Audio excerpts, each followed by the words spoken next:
chicken nuggets, welcome back to the channel. Today we're gonna be playing Stillwater.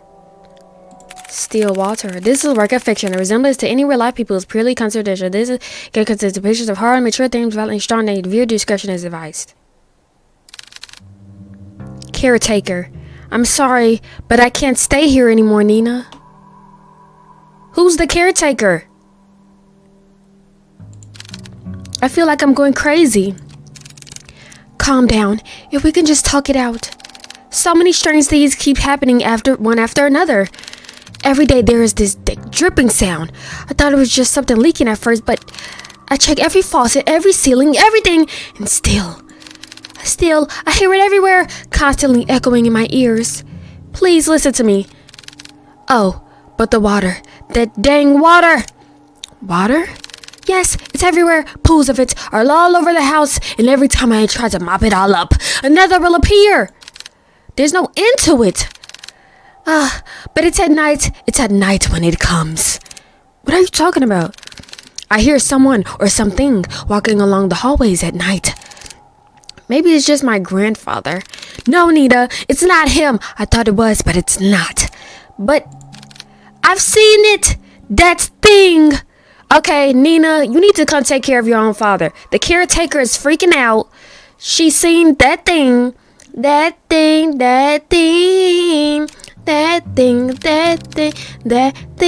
Caretaker, I only glimpsed at it once, but I'm more than certain that thing was not your grandfather.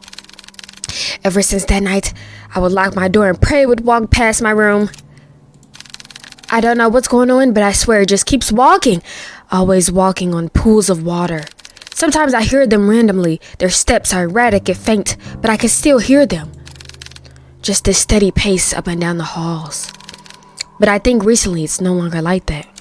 What do you mean? Every morning, I follow to see where the wet footprints lead. It walks towards something more clearly than before. It would walk down the halls, climb the stairs, and turn the corners. All of it I'd follow. Eventually, the trail would come to a stop. And it would all stop right by your grandfather's room. His room? If this is some sick joke to scare me away, then please stop. Nina just upset me. Nina, this is your grandfather. Scare you away? Your caretaker that you're paying is about to be scared away. What are you talking about, scare you away? That's your grandfather? Girl. It's not a joke, Nina. I meant when I said there's something wicked going on in this house. That can't be true. Okay, Nina, how about you pull up and see for yourself? How about you pull up and take care of your grandfather? Because you're saying that that's not true, but the caretaker is here, freaking out on the phone, telling you that it is. I know this is a lot, but you have to believe me. I can't stay here any longer. I'm sorry, Nina. It's okay, I understand. Now you understand. Thank you for taking care of my grandfather up until now. And I'm sorry for all the stress I've caused you. I'll be sure to pay you as soon as Nina, listen to me. I don't know what's happening around here, but... The woman on the phone cautiously looked around, turning her head constantly back and forth, looking over her shoulder to find if any others listening in. She grips the phone so close to her ear in a vice-like grip before speaking again in a hushed tone. Something terrible is lurking in the house. I don't know what it is, but please, as soon as you get back, take your grandfather and just leave this place. Leave. I can't just leave everything behind. We have nowhere else to go. Please, Nina, this place is not safe. The rumors, they're true. The curse is real. My family is not cursed. Okay, so Nina knew. So Nina is playing because you just was pretending like, oh, I don't know what's going on, but you do know. Your family's cursed. You know the rumors. But Nina, at this rate, you and your family will... Enough! A pause. Cold and sharp tenseness strains the call as both women, exhausted and stressed beyond their comfort, try to stifle their growing frustrations toward one another. Neither yielding to the one other's thoughts, only leaving anger and hurt to fester through the silence. After what feels like a suffocating stillness, Nina finally sighs heavily and responds bluntly to the caretaker. Look, I don't know what you heard or saw, but I can't just leave things like this. Whoever or whatever they are, they will answer to me. I won't let them have their way. I don't have I don't have time wasting my energy on this stupid curse. So if you can't help me, then so be it. I'll find a way. Girl, caretaker, I would have been gone. Caretaker doesn't have a name. She just caretaker. Nina, my grandfather is all I have left. He is all I have left. He got a demon standing over here on caretaker ... Dinner 7 a.m. Diner 7 a.m. I said dinner at 7 a.m. Diner 7 a.m. It made a foggy morning. There sits a man by the corner of a booth. He drinks black coffee and, depending on his mood, occasionally orders a donut. And today, it was just a black coffee. Hugo. I swear, I've never seen that amount of paperwork in my life. A freaking mountain worth of it. You're a valuable member of our team, Hugo. My foot. I'm starting to believe that I was bamboozled into joining their agency. Hugo Laurent, age 30, takes a good look at his cup of joe and chugs it all in one sitting. He then continues to grumble to himself about last night's grueling work at the office. I really need to find a different job. As he contemplates his poor life choices, he looks out towards the early mist. There was something inherently terrifying about the fog to him, how it engulfs everything and nothing. Even if it disappears, it always leaves... Oh my God, I'm trying to read like a professional. Even if it disappears, it always leaves behind traces. Proof of it remaining.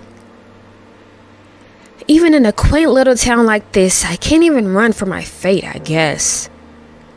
Hugo finally stares at the compiled newspaper clippings he put together.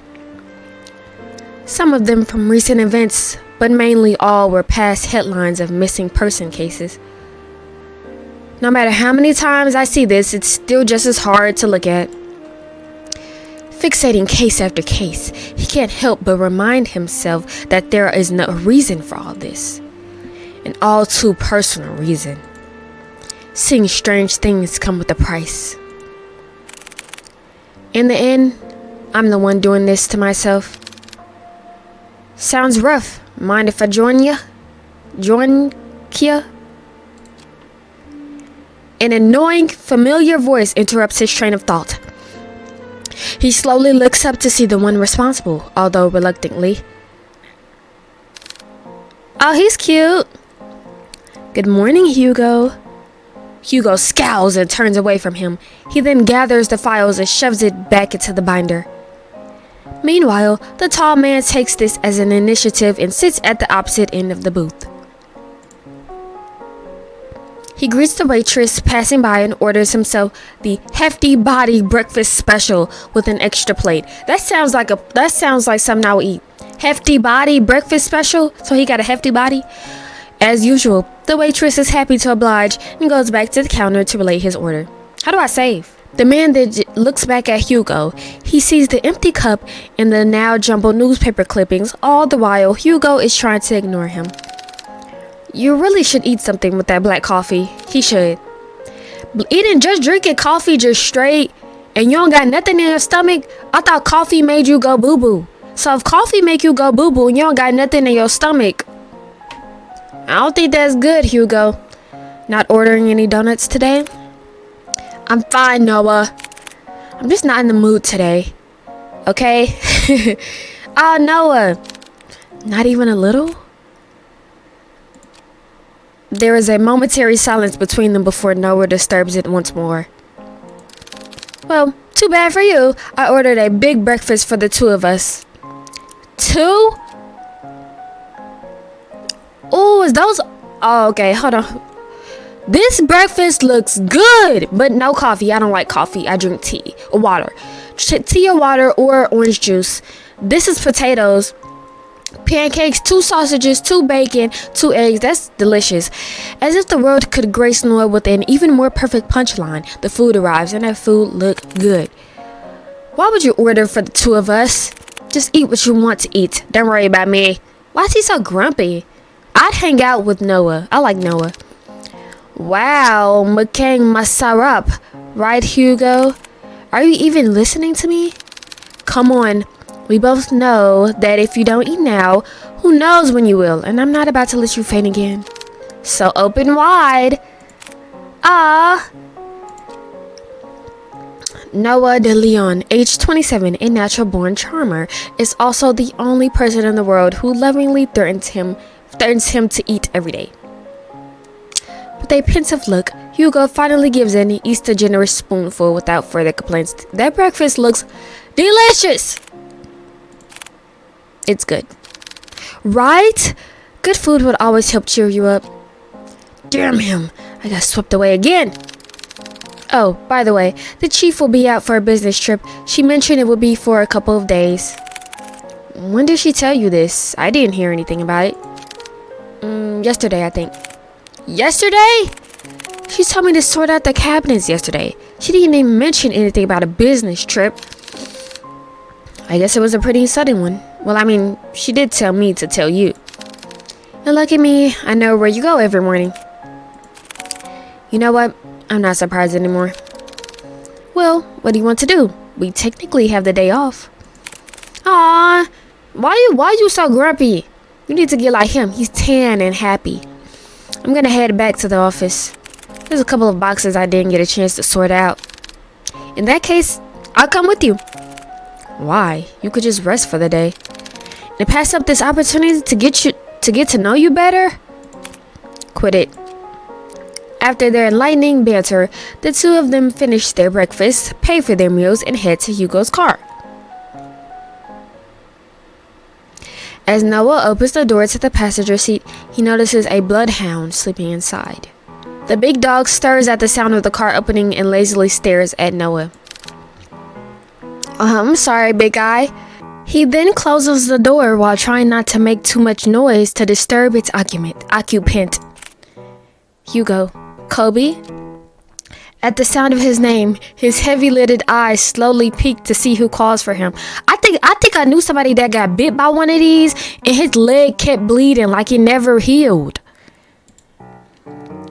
It is his one and only partner, his human. As if finally realizing who he is or where he is, the old bloodhound stirs up from his sleep, pounces at Hugo, and proceeds to wag his tail uncontrollably. Are Hugo and... I forgot dude name. Are they together? I want them to be together. Kobe bark. Hugo and... Oh my gosh. Good morning again, Kobe. Had a nice nap? Kobe, 8 years old, Hugo's most faithful and loving partner in crime, has the biggest tendency to just sleep all over the place. Kobe, Hugo, I forgot his name. Noah. He looks like a Noah. Okay, so we got Hugo, Noah, Kobe. Noah, who is witnessing all of this from the back seat, chuckles to himself. He is amazed and slightly defeated at Hugo's sudden surge of energy.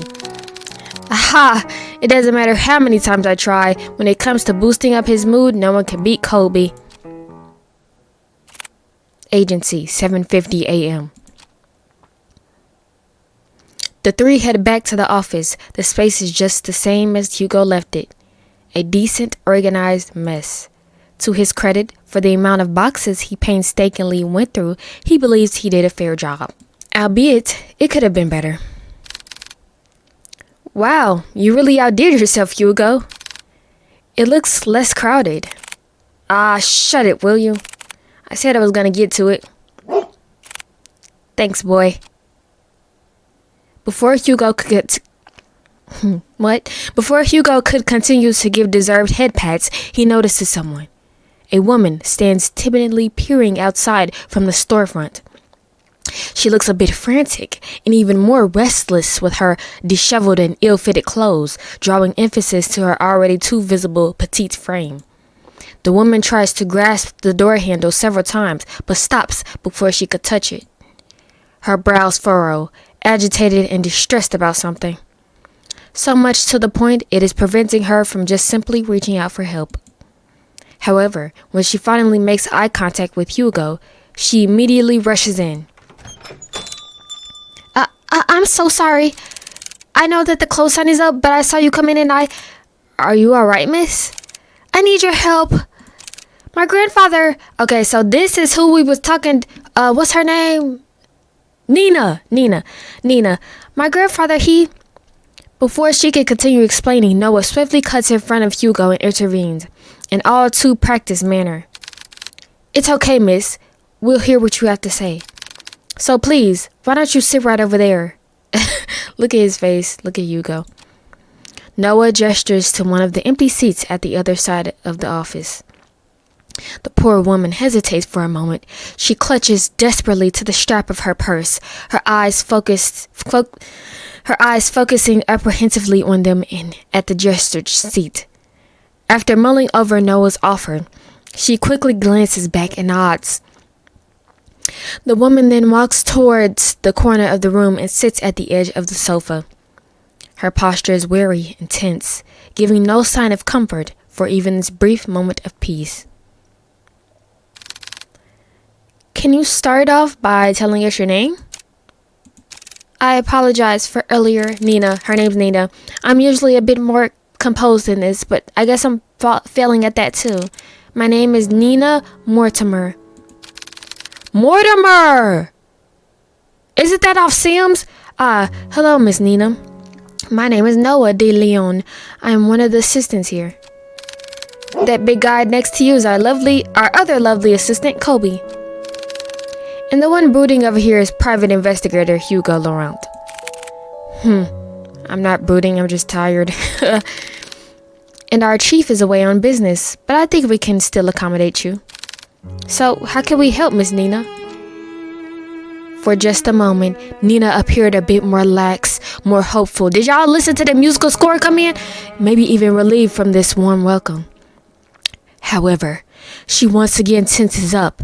The guilt and shame come rushing back to her, visible by the creases of her brow as she once again realizes why she's here. She got demons at her house. I need help watching over my grandfather tonight. Tonight? Yes, I know this is a strange request, but my hands are tied on this. It has to be tonight. I'm sorry, Miss Nina, but I don't quite understand. Is your grandfather in any danger? I think someone is trying to take him away. Demons. Take him? Miss Nina, I think you should contact the police right away. They are far more equipped at handling this kind of situation. No, they're not! I've tried requesting their help, but they've given me the same answer verbatim for weeks now. They would send someone out to watch over the manor for the entire day. But by the end of their routine, they would always report back nothing unusual. They saw no one else leaving or arriving at the house other than me or the caretaker. And despite telling them all in detail about the letters and all the strange things that's been happening, there is nothing they can do about it but just sit around until it escalates even more. I can't wait any more than this, then it'll all be too late. If only I knew who Louis was. Louis? She let out a gasp. Her hands shot to cover her mouth, realizing she had said too much so carelessly. She tries to avert their gaze, but Hugo stares persistently at her. Miss Nina, who is Louis? Are they the ones causing all of this? Once more, she contemplates. Her brow knit closely together as she bites her lips nervously. I know I said that weird. It's as if the words she wanted to say have suddenly dried out, too heavy to even utter. A mistake she can't take back.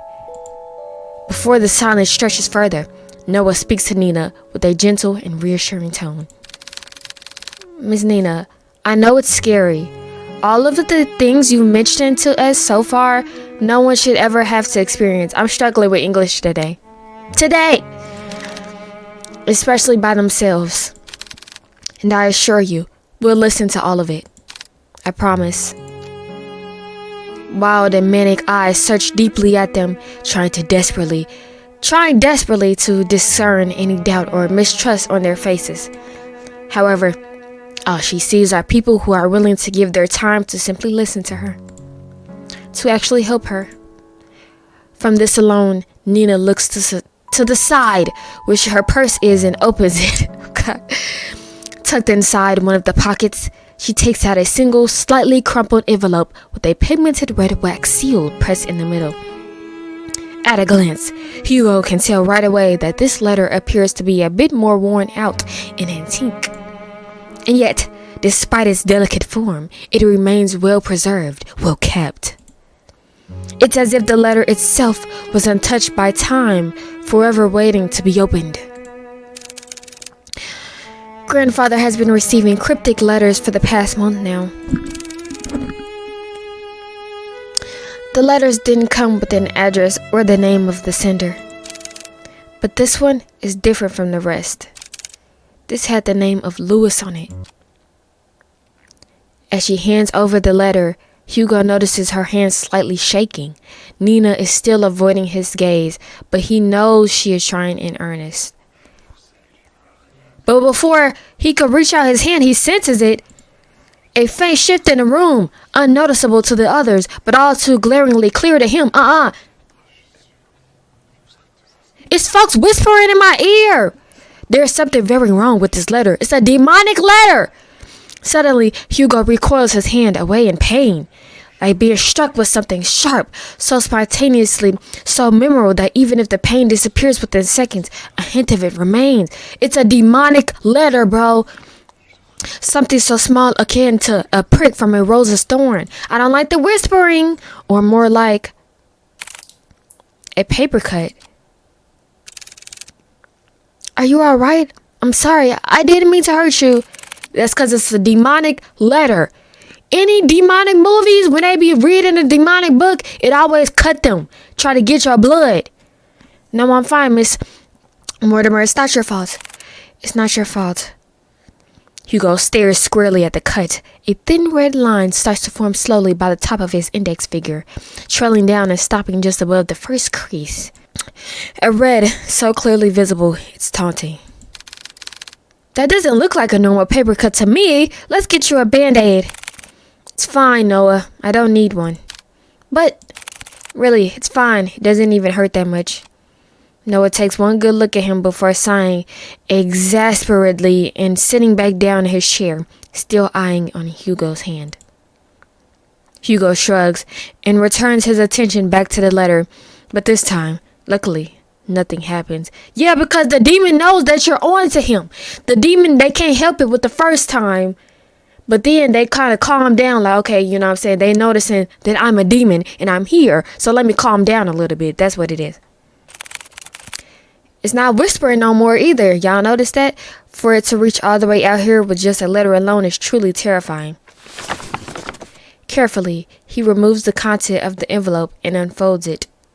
At first, it looks like any other normal written message. A person named Lewis is asking the other, Henry, to come meet him by the lake at midnight, needing to share something important with him. However, what's eerily striking about this is not the letter itself. Peering at the bottom of the page, a message scrawled, unlike the rest, stands visibly out to Hugo. A message that shouldn't be there. Remember our promise, Henry. Ooh, your grandfather was in a cult. He was in an organization, and he made a promise, and he didn't fulfill it. When did you receive this letter? Yesterday. And your grandfather, where is he right now? He's currently back at the house with the caretaker. I promised him I wouldn't be out for too long. I made an agreement with them, you see. Oh, what sort of agreement? The caretaker, we have now agreed to watch over my grandfather, but only during the day. Before nightfall, they would leave exactly at the same time. Before nightfall? I wanted to believe that this whole thing was an elaborate scheme to scare my family away. I know this sounds crazy, but at one point, I thought everyone was in on it. The mail carriers, the officers, the take care... Oh my God. English! The mail carriers, the officers, the caretakers. Everyone had a hand in making our family suffer. No, that's your grandfather summoning demons. That's his fault. His fault. But this one was different. Up until now, I've never heard of anyone by that name. Not a relative or family friend. But they clearly know who grandfather is. If I don't do something about this, I'll lose him too. Just by uttering the words alone, Nina begins to break down. Aw, poor Nina. It's not your fault, it's your grandfather's fault. Was in a dangerous demonic organization. The stress, the anxiety, the fatigue, all of it was finally catching up to her. Her body hunches forward, her hands pressed close to her eyes as she tries to cover the stream of tears running down her face. As an act of comfort, Kobe sits closer to Nina while Noah fetches tissues for her. Aw, Kobe's. Hugo, on the other hand, is puzzled. She said this whole thing has been going on for the past month, but something doesn't add up. And before nightfall, I think there's more to this she's not admitting. Whatever happened with the letter, I am more than certain that whoever or whatever Lewis is, they're coming for blood. Lewis is the demon. Lewis is the demon himself. Do we have a choice? I don't want to take this case.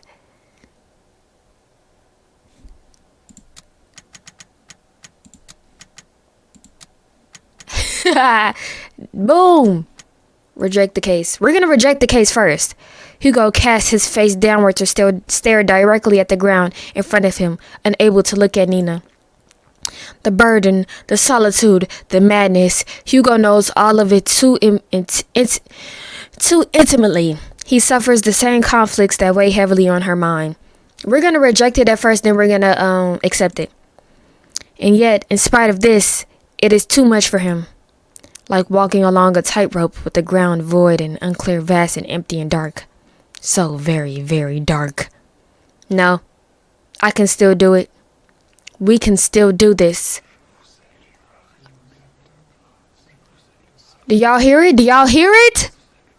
Before he could respond, a distant voice so charming, so terribly commanding, binds him to the spot. It's already too late for them, you know. No, not here. A dull but yet distinct pulsating sound so rhythmic in its tune starts its maddening melody. From the top of his crown down to the base of his skull, he feels it, all present and daunting. Just let go. Let me help you. No, I can do it if you would just let me. Snake-like hands wrap around his head, so closely squeezing ever so tightly that he can't help but to try to shut his eyes from the pain. Such a kind person you are, Hugo. Is this a demon? Hugo tries to ground himself. Snake people! Reptile people! They're real! He tries to remind himself to breathe. A sweet and beloved friend. To remember there are other people that care for him. The joy and warmth of their company. I wish you could have done the same for me. To remember that he is here and present. That he is useless. No, you're not. Hugo, hey, what's wrong? Tugging at Hugo's coat, Noah tries to catch his attention, but fails as he notices something amiss. Hugo. There is a despondent look on Hugo's face, his eyes distinctly shrouded by a deep haze, as if lost in them. He won't budge, no matter how many times Noah tries to tug or shake him. He still will not respond. But for Hugo, he can hear everything. Like a paralysis he can't wake from, his body sits there motionless and detached from everything. Desperate and concerned, Noah turns to Nina and ushers in a sincere apology. I'm sorry, Miss Nina, but I don't think we can help you at the moment. If you would just come back a bit later, we can. No, it's fine. There won't be a next time. Hugo winces at her cold and blunt remark. No, wait! Miss Mortimer, please! Nina stands up abruptly from her seat. She wipes away the tears quickly from her reddened face with the sleeves of her coat and looks down. Once more, her tense and cold front-like demeanor returns to the forefront, already trying to forget and move on. Without so much as a word, she slightly bows her head towards them and walks out of the office. Not once looking back. Bad end. Pulling strings. Whoa, we got the bad end. We got the bad end load. Back to right here. We rejected the case, so now we're going to take the case. Do you want more tissues? We'll do it. We'll take on your case. For a moment, everything goes still.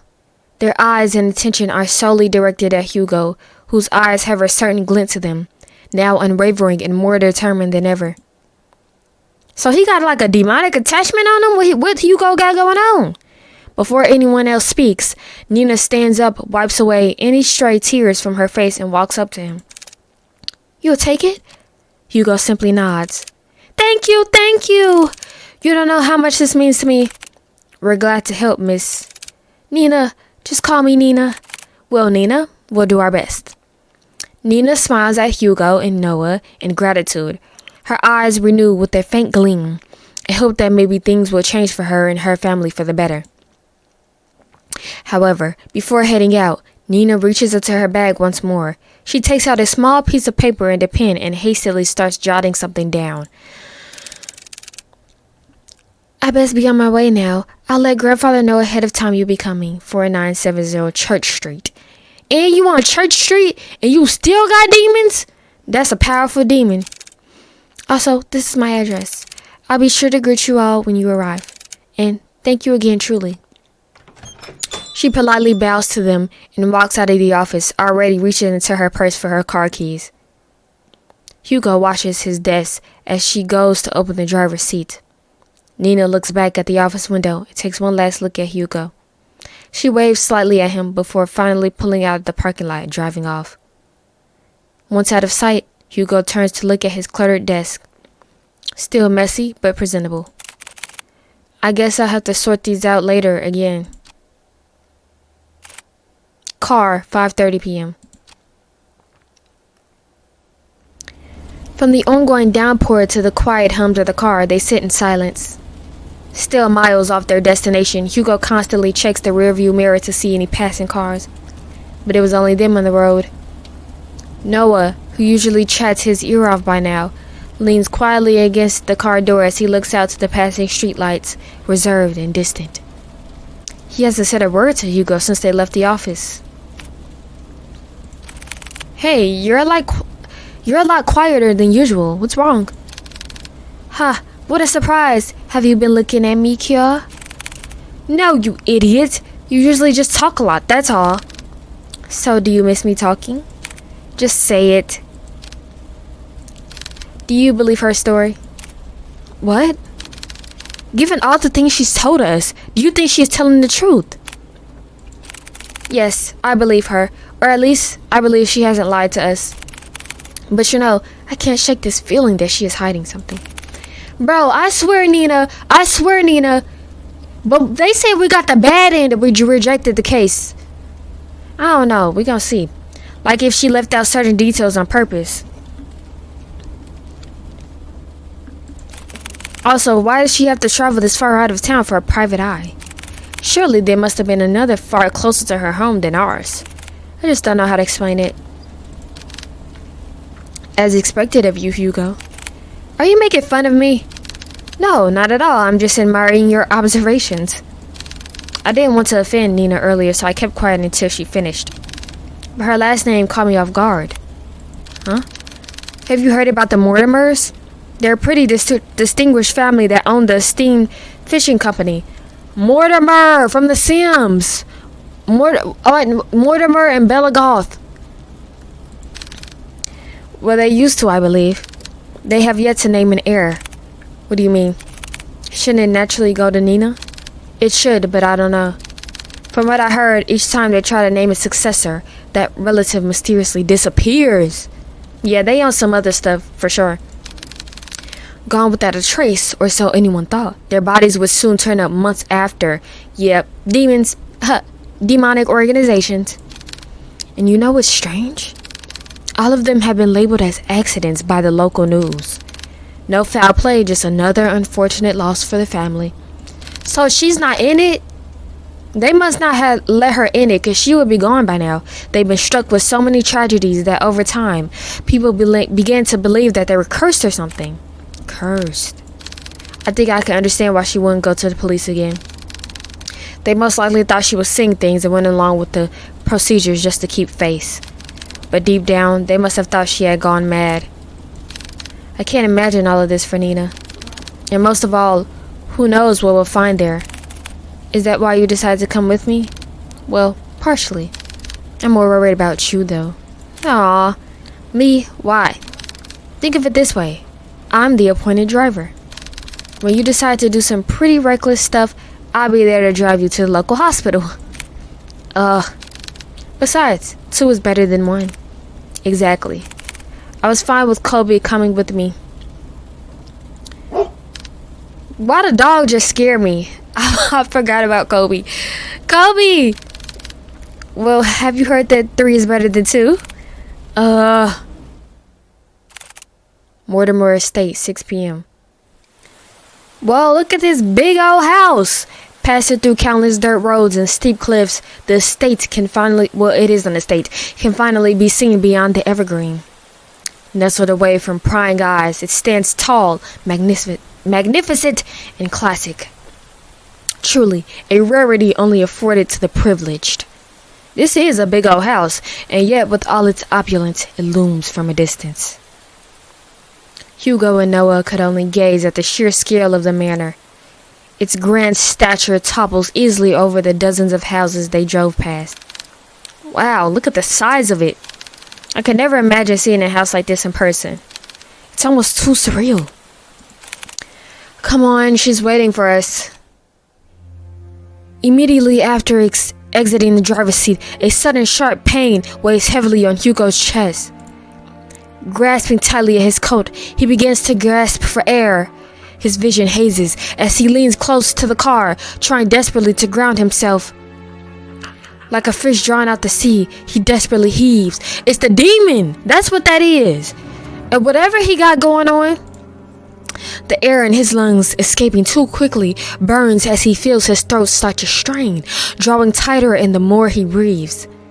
But this pain pales in comparison to a feeling far more excruciating.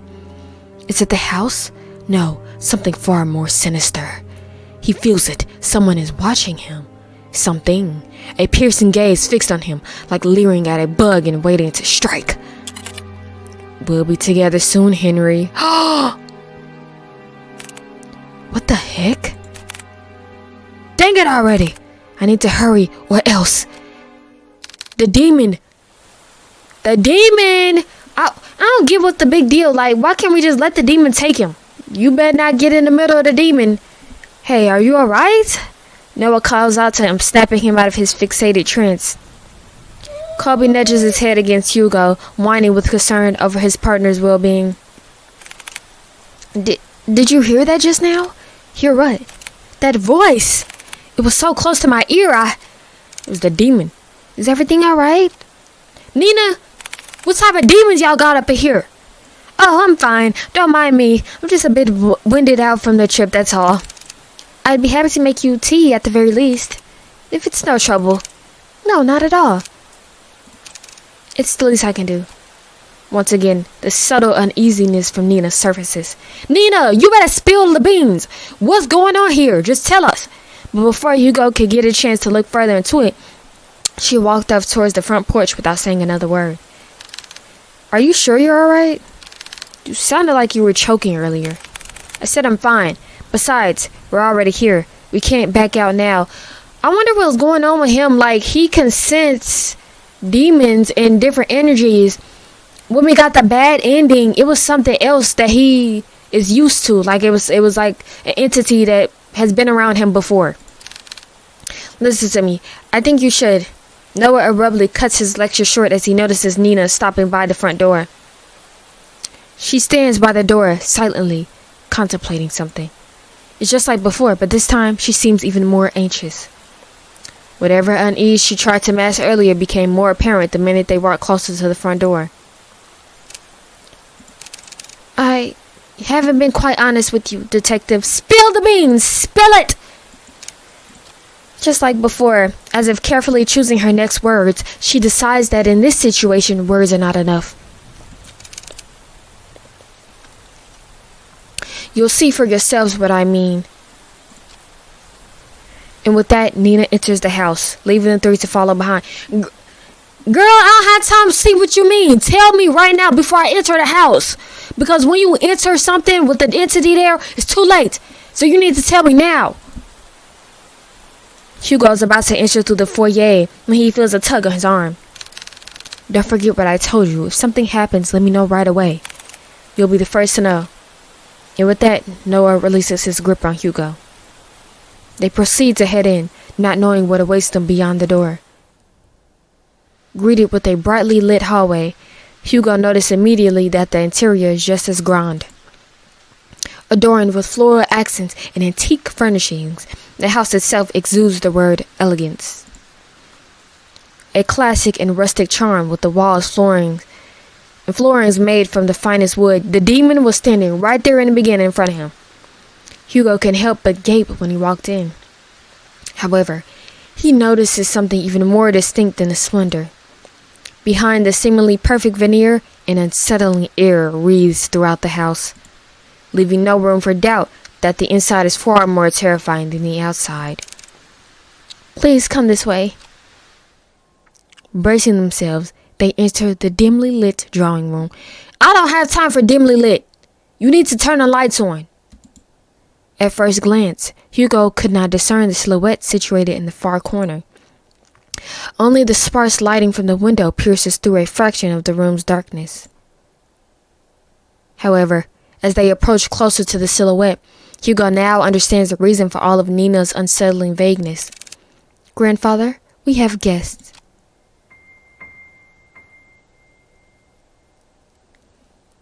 Why he look 21?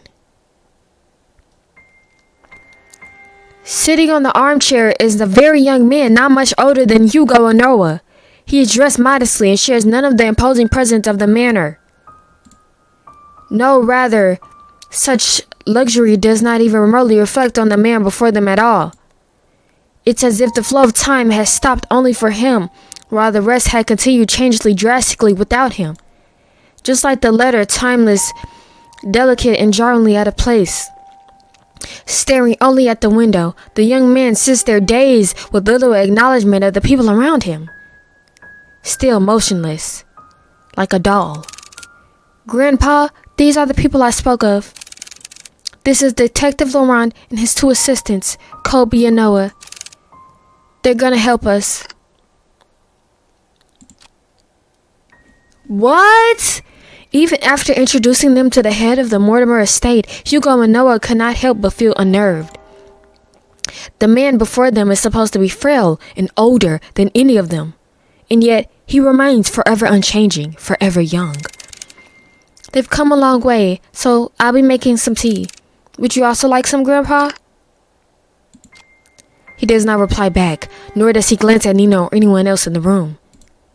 Only fixates his gaze on the rain. Nothing else. I'll be sure to make a cup for you too. She then timidly gestures to Hugo and Noah back to the foyer.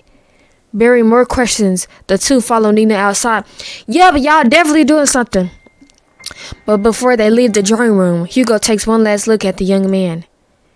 There's an all too familiar air about Henry Mortimer. His eyes, they're similar to his own. Whatever he must be longing for, Hugo knows it will never end well. What? What the heck? Oh my gosh. Nina, that man. Yes, he's my grandfather, the one I asked you all to watch over. I know this is hard to believe, but Nina draws something out from her pocket. Yeah, they definitely had... Okay, so this is what I'm putting together. Her family made a deal with the man downstairs. He didn't fulfill his end of the bargain. He didn't fulfill it. He was supposed to stay young and fulfill whatever the man downstairs wanted, but he didn't. So now he's like this. Nina draws something out of her pocket.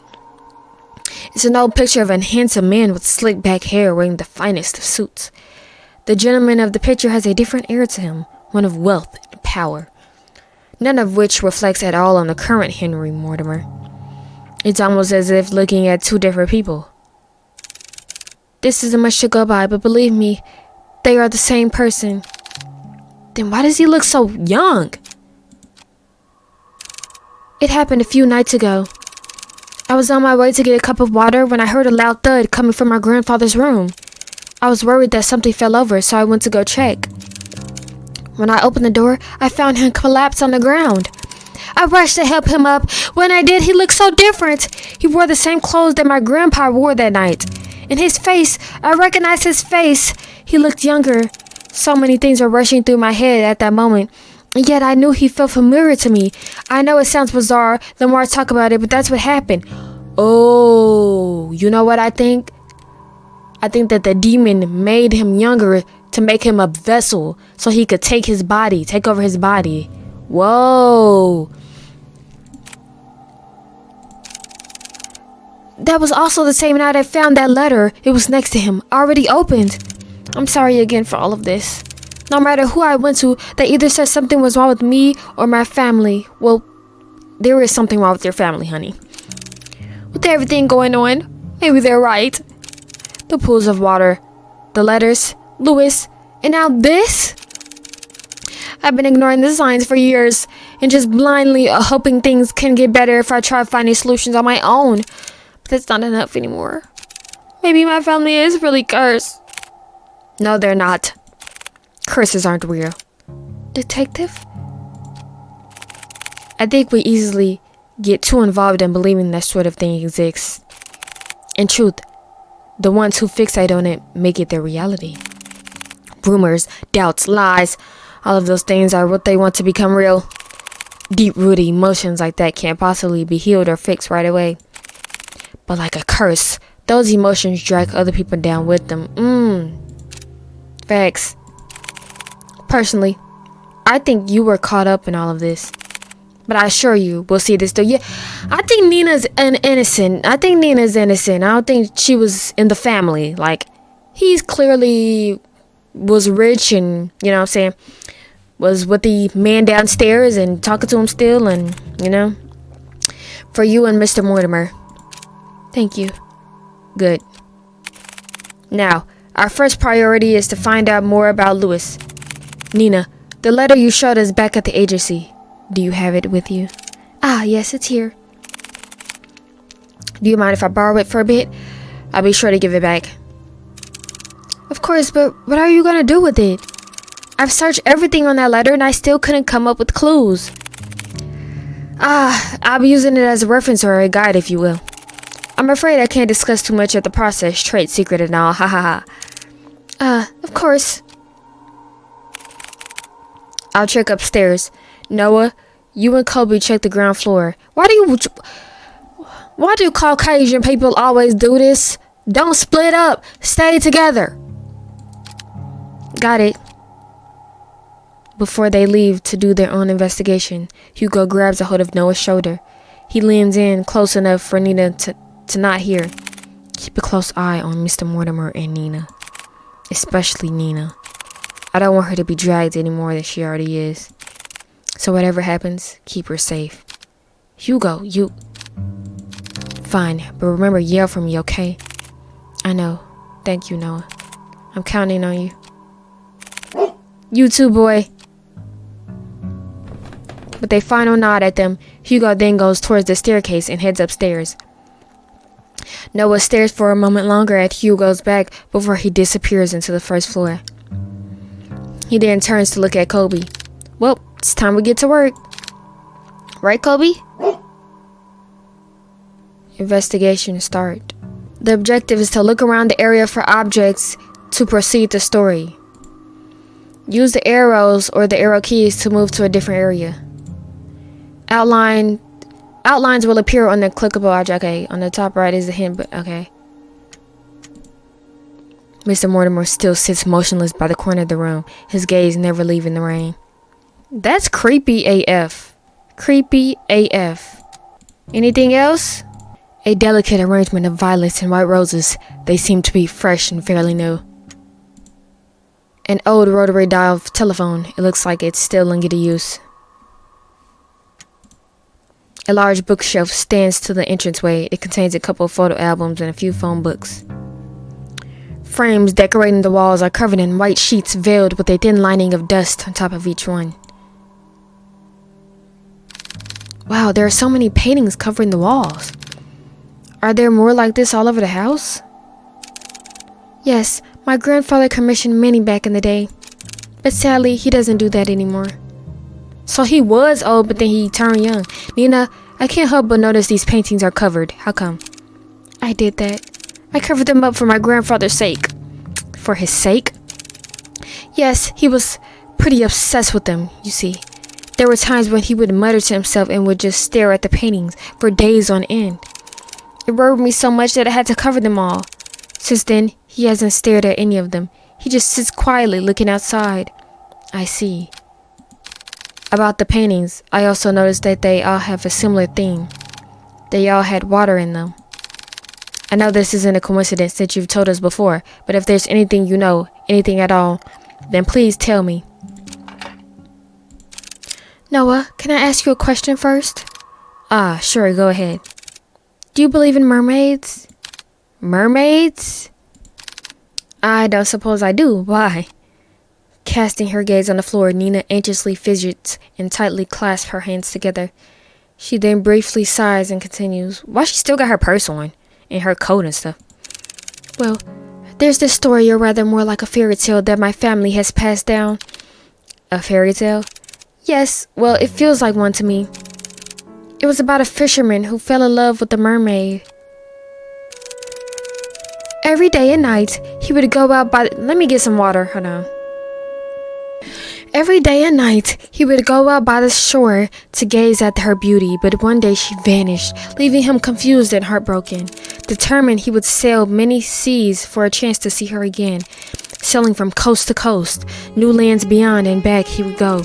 Not long after, fortune followed him all throughout his journey and made him one of the wealthiest and most highly respected in his village.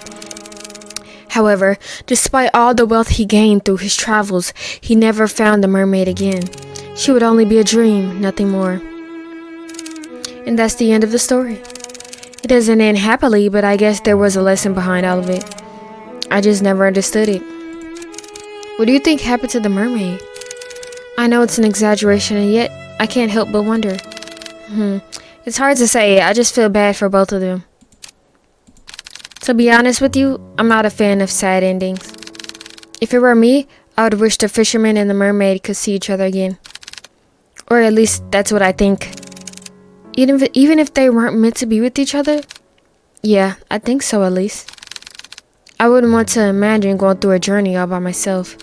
It's hard being alone. A journey all by yourself. Mortimer Estate, 11:30 p.m.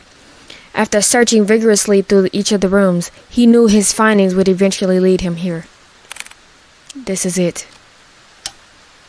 Hugo walks towards the nearest lampshade and switches it on. Dimly illuminated, he sees the extent of how lavish this part of the house is. From the customized window drapes to the vintage furnishings. Everything here exudes the extravagance. But much like the interior Hugo has seen so far, he finds this one in particular reeks of it. Plastered from wall to wall, a gloom lingers. It's as if the room itself is moldering despite its preserved nature.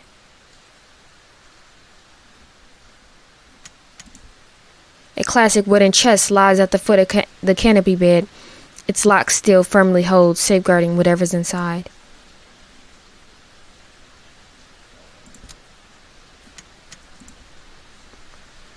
An old photo of a lost time, a sweet summertime memory of a little girl with her beloved grandfather. So she was raised by her grandfather? Scattered pieces of paper, all forgotten, lie waiting on the cold floor. Heavily etched markings are found scrawled all over the papers. A pristine pearl-white tea set sits patiently by, untouched and unused for quite some time. A Atop the fireplace, unblemished and unmarked by time, hangs a curious and familiar painting of a beautiful woman floating on water. So it's a lot of water. A leather-bound journal rests on the edge of the table. Its pages are torn out so haphazardly that the binding itself is starting to fall out. A meticulously organized set of academic books, ranging from non-fiction to geography, are all on display. However, hidden away behind the vast collection are some children's fairy tales, all carefully kept. I need to hurry. I don't want to stay here for too long. Mortimer Estate, 11:50 p.m.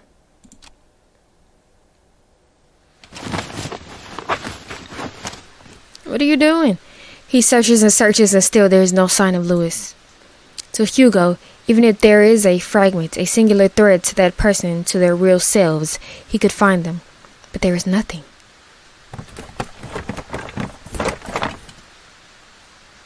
Not one thing pertaining to him. It's as if the thought of Louis barely exists at all. What's going on? I clearly sensed that presence from before, but it's gone again. Dang it! I wish I had more time! No, calm down. It has to be here. I just need to focus. He ponders again, retracing every step and every little detail, hoping that he overlooked something. Yet all he knows is that one tangible thing that connects him, that tethers so closely to this place, and most of all to Henry, is the letter. Words of promise, of love, all delicately etched onto a page, but tainted with the powerful and dark emotion that has been festering for too long. Tainted! From the very start of all of this, Hugo believed that whoever Louis was, they were the ones responsible. He thought he could find them and convince them to stop their haunting for good, to bring them peace and to move on. However, that isn't the case anymore. The unnatural force that binds everyone so closely together in this family is not the cause of an angry spirit. No, it's something far more devious than that. As he takes the letter out from the envelope, he noticed a change within. Bearing no forbidding threat at the bottom of the page, it looks just like a regular letter, or rather, what it once was. A sad and tragic love. If you can't come, then I understand. Things have gotten more complicated with your mother ever since she found out about us, right? I'm sorry, Henry, for everything. It hurts to see you so torn up like this. I would never hurt you or drag you along with me. If this is to be our farewell, then can I ask you one last favor? Could you keep my locket? I know this is selfish. This definitely wasn't the letter at first. The heck is this? But I'd like for you to have it. I'll be happy and safe with you. My heart will forever be yours, Henry. With love always, Louis. So this was the true letter? A small warmth emanates from the paper, wrapping closely around his fingers, quiet and soothing. The fragment Hugo was searching for. Louis, I'm sorry. You were also a victim in all of this too. Please, if you can hear me, I need your help. Without warning, the sound of a click can be heard across the bedroom, as if something unlocked itself. Oh, the chest opened up by itself, so he could talk to spirits and like demons and stuff be trying to reach out to him too, I guess. So Louis is dead. Unlike the other furniture, its dark and rustic features have not been maintained well, left to rot on its own. Suddenly, he stops at the sound of a voice, a sweet voice whispering to him, beckoning him towards the fireplace. Come here, my dear sweet boy. No, this is the demon. No, go to the painting. No, don't go to the painting. No, stay focused, Hugo. I won't let it get to me. Go to there. Preparing himself, he heads towards the chest and opens it. Inside, scrambled together are bunches of notebooks and small trinkets. Hugo continues to rummage through when he stumbles across an old newspaper article. Young man found dead by the lake. That must have been, Louis. An unidentified young man was found on the morning of 3 days prior to his death, according to the police. Ruled as a suicide, police have claimed that the troubled youth drowned himself. This certainly is a tragic loss, an unfortunate event indeed. XXXX comments. No claim of his body has been made yet.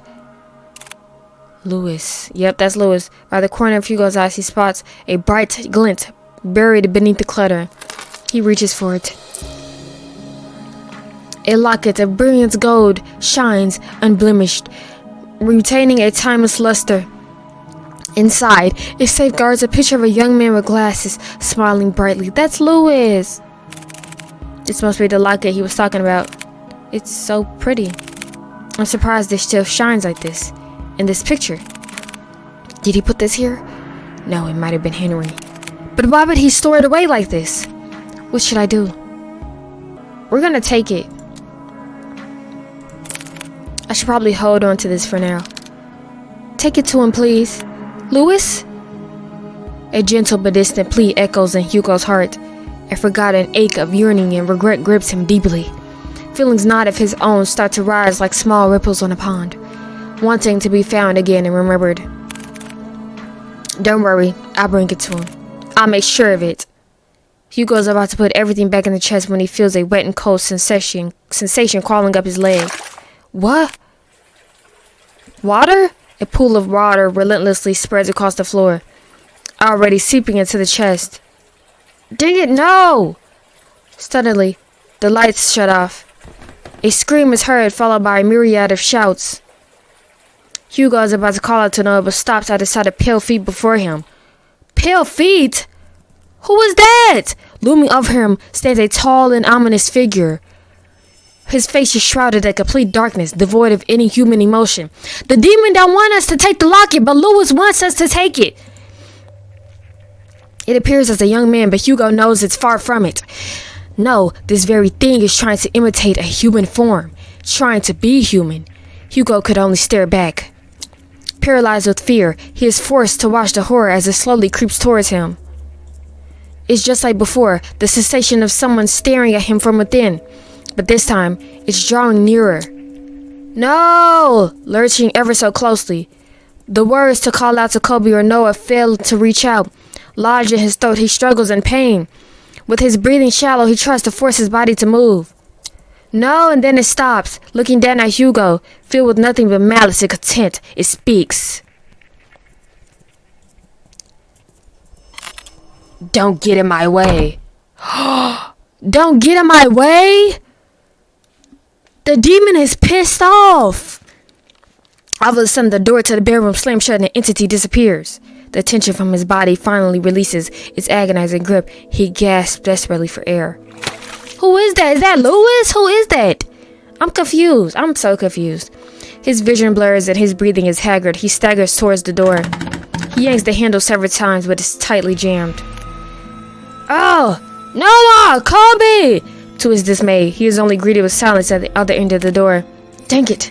From a distance, he finally hears the sounds of Kobe's relentless barking. Okay, so he's close to the door. Hugo goes towards the window. He tries to pry it up. Okay, but he can't get out the window. It's like being underwater. His movement slow and drawn out, as if being drawn down by the thing. Frantically looking around the room, he spots a nearby chair. Without a moment sooner, Hugo grabs the chair and starts to strike the window. The window cracks a larger with each blow. Okay. Still trying to catch his breath, he musters all his... He's trying to break the window!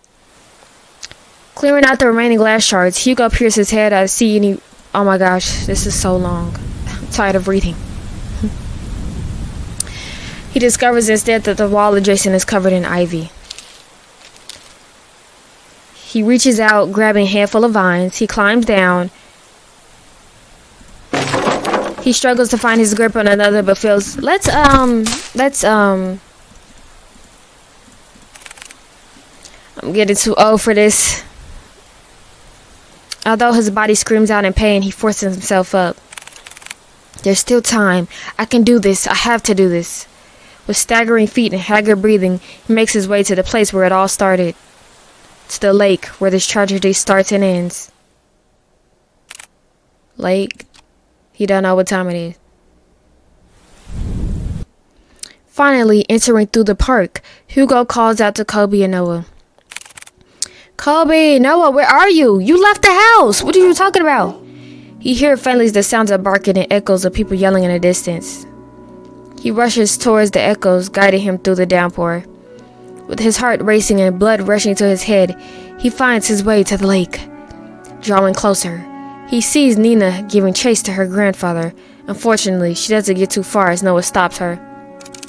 Grandpa, stop! Grandpa! So he activated? Let me go. My grandpa, he's... No, Nina, it's dangerous. You'll get hurt too. I don't care. I don't want to lose anyone anymore. Just let her go. Let her die with the family tree. It's at that instant Hugo trudges against the water, pursuing in Nina's stead. Hugo! No, don't! Please falls deaf to his ears. Not even the whines and worried cries of his partner can make him turn back. Determined, he forges ahead. Now you better not lose your life at 31 over this. Like, seriously. Nearing the deep end of the lake, he sees Henry Mortimer gazing directly at the abyss. He looks even more frail and disheveled than before. It's as if all the life he's lived up until this point has begun to fray, draining every ounce of himself and surrendering it all to the lake. Before Henry can lean in, Hugo reaches out and tugs at his arm. Mr. Mortimer, listen to me. Nothing is waiting for you down there, so please come back to the shore with me. Motionless and unresponsive, he stares deeply into the water.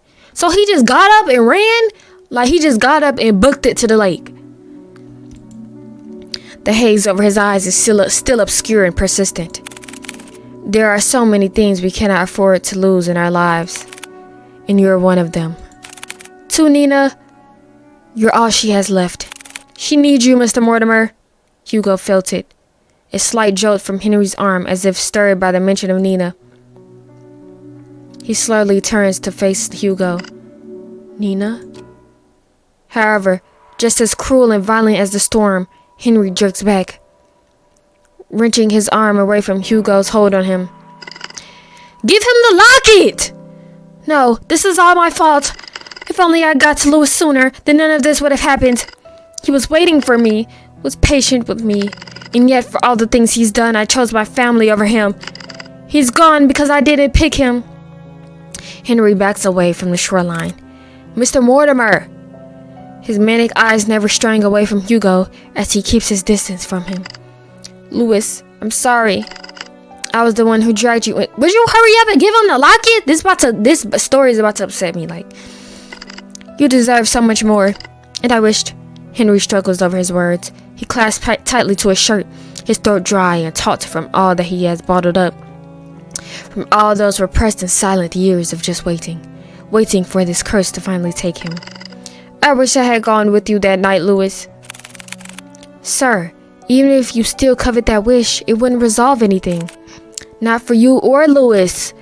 I read what he wrote to you those years ago. He understood if you didn't want to come see him. But the thing is, Mr. Mortimer, Louis never thought anything less of you. He said so in his letters to you. His letters? For the longest... Why isn't he giving him the locket? I wanted to believe he hated me resented me for that choice, or at least I thought it was easier for me to think that way. How long has it been since I talked about him? It's been too long, sir. But that's why. You don't have to shoulder all of that pain by yourself anymore. We can talk about it. About you and Louis. All of it together. Hugo extends not only his hand to him, but a promise. A promise that Henry... You need to extend the locket. He hesitates. Just as he is about to reach out for Hugo, a hand slithers around Henry's instead. The demon. Its arms unnaturally contort around him while its head perches on his shoulder. This thing. This Louis is no longer pretending to be human. With piercing cold green eyes, it glares directly at Hugo, mocking him, cursing him, wishing nothing but despair. We can be saved. We can be forgiven. There is only one true way out of this. I will share with you the most happiest of endings. Before Hugo could reach out for Henry's hand, he disappears into the water. Mr. Mortimer! Without hearing the anguished cries and desperate pleas, Hugo dives in after him. Hugo, you doing too much. You're doing too much. The demon, he has a demonic attachment. He said, you better not get in my way. You thought that demon was playing with you? Into the abyss.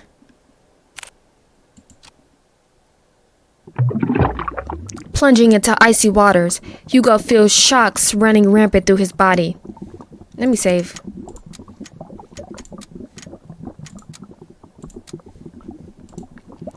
Like spikes continuously piercing from his legs to the tips of his fingers, fiercely and unyielding.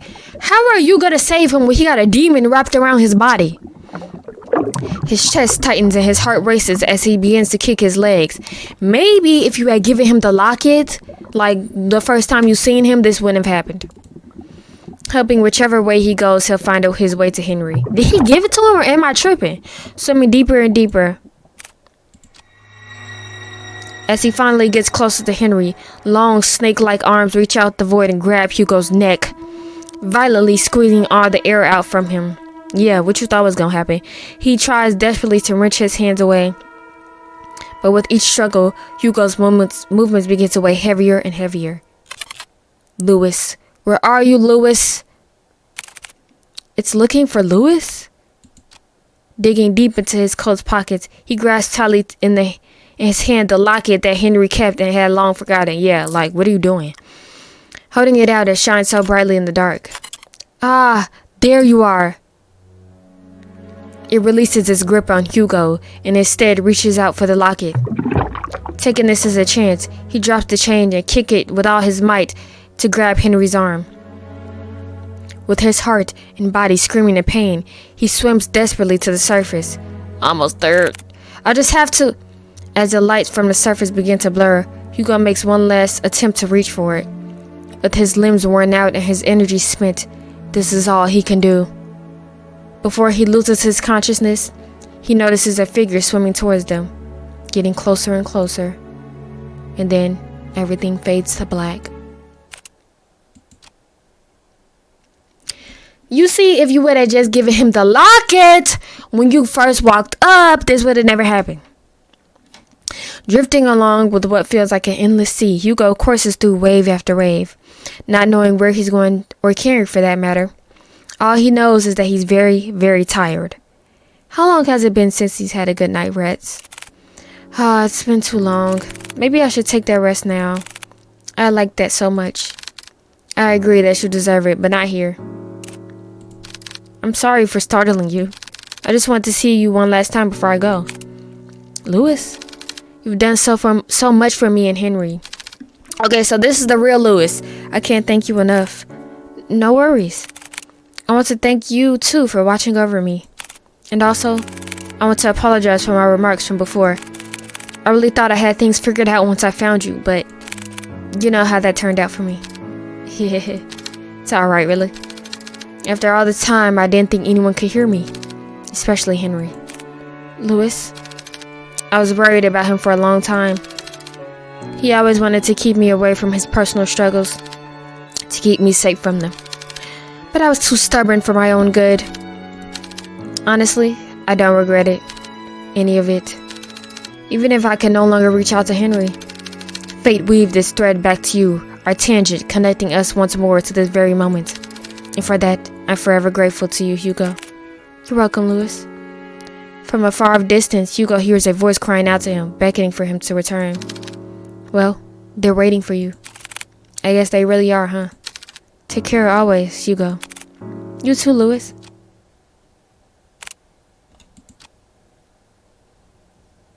Is it over? Is it over?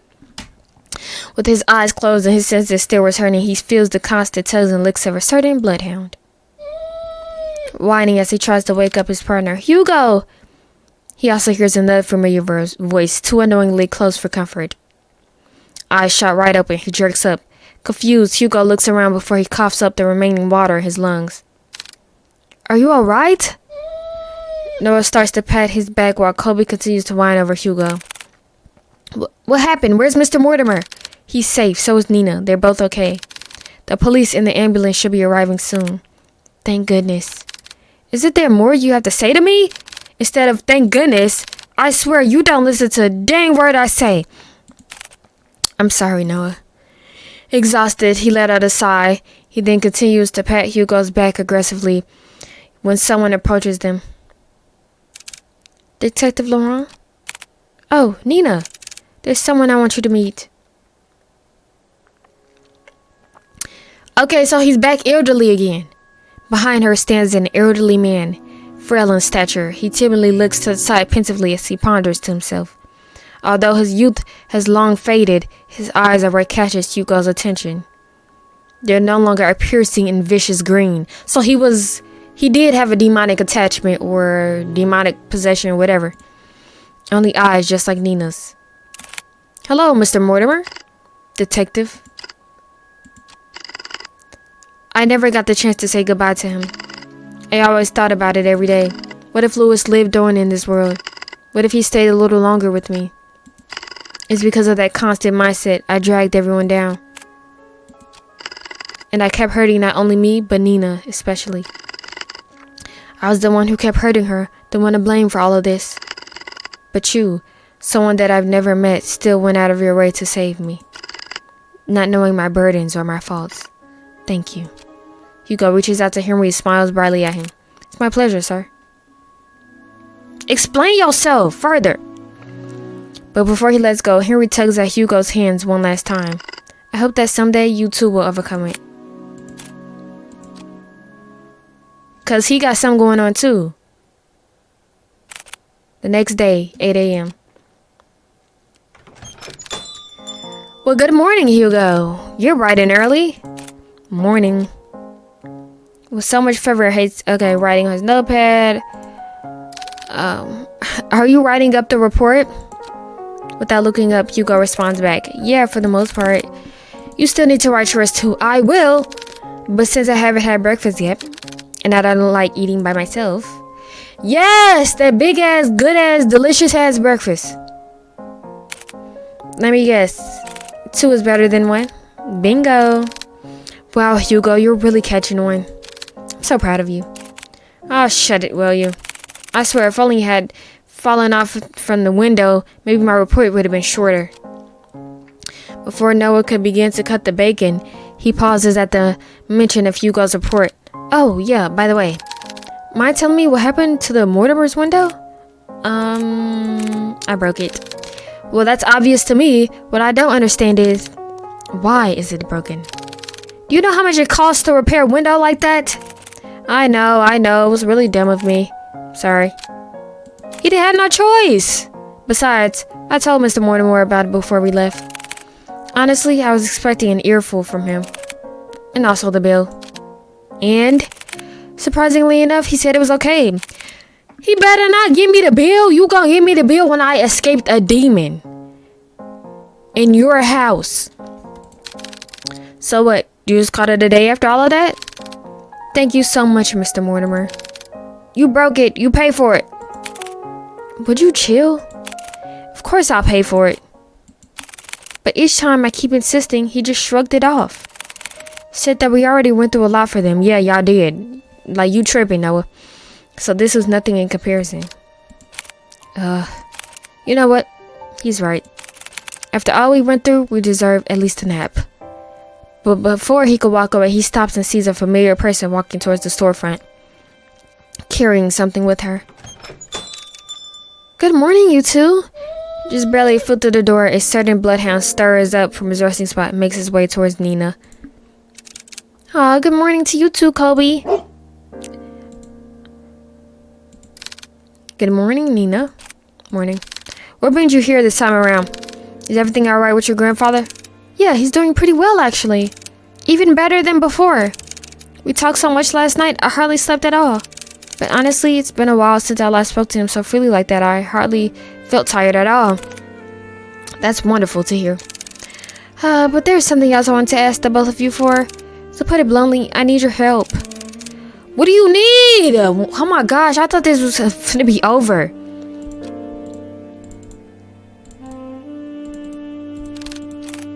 Donuts, they look so delicious. I'm more than happy to eat these with you, Nina. Haha. There he goes again with his donuts. Ah, yes. Please join us, Miss Nina. We're about to have our breakfast too. Weren't we, Kia? Always so brazen in front of others. You do make it exceptionally easy for me. Ugh. Hehehe. You both have such great chemistry with each other. On second thought, I'm way too tired for this. I'm going to have to apologize in advance for this, Nina. But truthfully, I've been running on last night's coffee and I'm about to pass out any minute now. No worries. Honestly, I think a little break time sounds like what we all need right now. Thanks. Hugo puts down his bed. Okay. I would love to, I guess, save these later. Oh my gosh.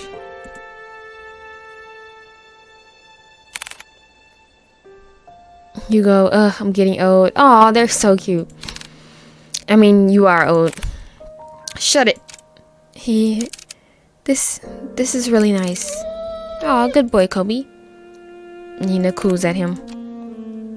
Hugo leans a little closer to Noah. His voice above a whisper, but close enough for Noah. Okay. Chummy with me now. You really mean it. Look, I told you whatever you need. Besides, didn't you say this was nap time? Get some rest. You deserve it. A calming silence fills the room as they bask under the morning glow. Can y'all relax? No big parties or celebrations. Just each other's company and sharing this small reward. A small warmth and comfort. Finally! Good end. Case closed. Boom. Good end. Case closed. That was Stillwater. Got the bad ending, which I don't know if that was the bad ending for rejecting her case, but I guess so. It was the bad ending, and then we got the good ending. Case closed. If you found that entertaining, please hit the like button and subscribe. Peace.